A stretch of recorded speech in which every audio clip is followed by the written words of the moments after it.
It's that the morning matters to the rest of your life and the rest of your day. So what we do in the morning creates our day. Create our day or our day creates us is an expression that Dr. Galliard and I both say quite often. So it has been scientifically shown that what we think and the mood we get into within the first 15 minutes of waking, but especially I think it's like the first 8 minutes of waking, determines the mood of your day. No pressure, right? So when I was switching this myself, had to retrain myself from that negative stinking thinking, right? So you wake up and you're like, oh, did I sleep long enough? You've got all those thoughts. But I mean, when you realize you're done, it's time to wake up, or you wake up to an alarm, it's time to go because you've got to take care of the kids and the business and your job and your everything, your food.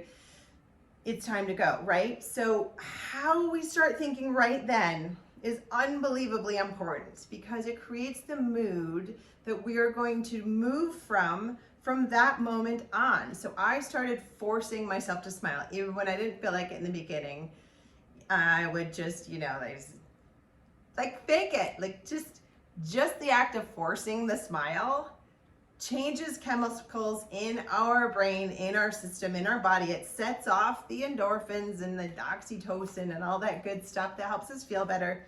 Smiling makes our bodies feel better. So forcing the smile until it's real and legitimate.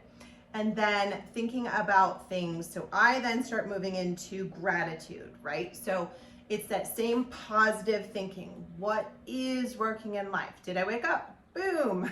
It's already a good day. I'm breathing. And look, all my limbs are working. So thank you. All my limbs are working today. My head moves. My joints are functioning, right? We may be still in our, program of transformation, figuring out what doesn't make me go to the bathroom 20 times a day, but I'm awake, I'm alive, I'm breathing, my joints move, my kids are alive, etc. There's plenty in the world. I know where we are right now. Like this video is literally made in 2021 with the world going into chaos, but there's still tons that are working. And if we live under what's going on in chaos all the time, we are going to drive ourselves insane and perpetuate illness at all times in our bodies.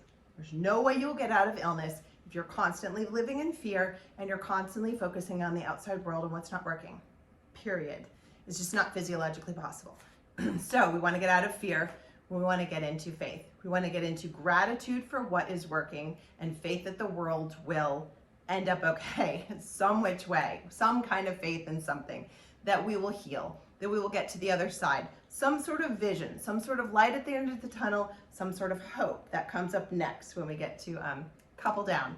So first we start out with gratitude, and that can just mean thank you that I'm breathing today. I have a lot. Thank you for my boys. Thank you for my health. That is something I said every single day during my health struggle. Thank you for my health, even when it was not there. It could have been a lot worse, right? So it was already there to some degree. I birthed 4 children. That was a miracle, right? So things were still working even as I was in bed struggling. There's always something that is working. So gratitude, gratitude, gratitude, focusing on what's working first thing in the morning. And then we move into affirmations. So the affirmations are based on what you just found in your negative self-talk and limiting beliefs. We flip the script. So I am so fat gets replaced with I am fit, I am beautiful, I am healthy, I am strong. Start flipping it around. Even though you don't believe it, I swear, if you have this in your arsenal and your mind, it just starts reversing and transforming the way that we think. There have been plenty of times when I'm having a down day, maybe I'm about to bleed, or I'm just exhausted, or the kids have been at my head, and I'm in a dressing room trying stuff on and I don't like what I see, and I say, but I catch myself because I've already trained my mind. No, that's stupid talk.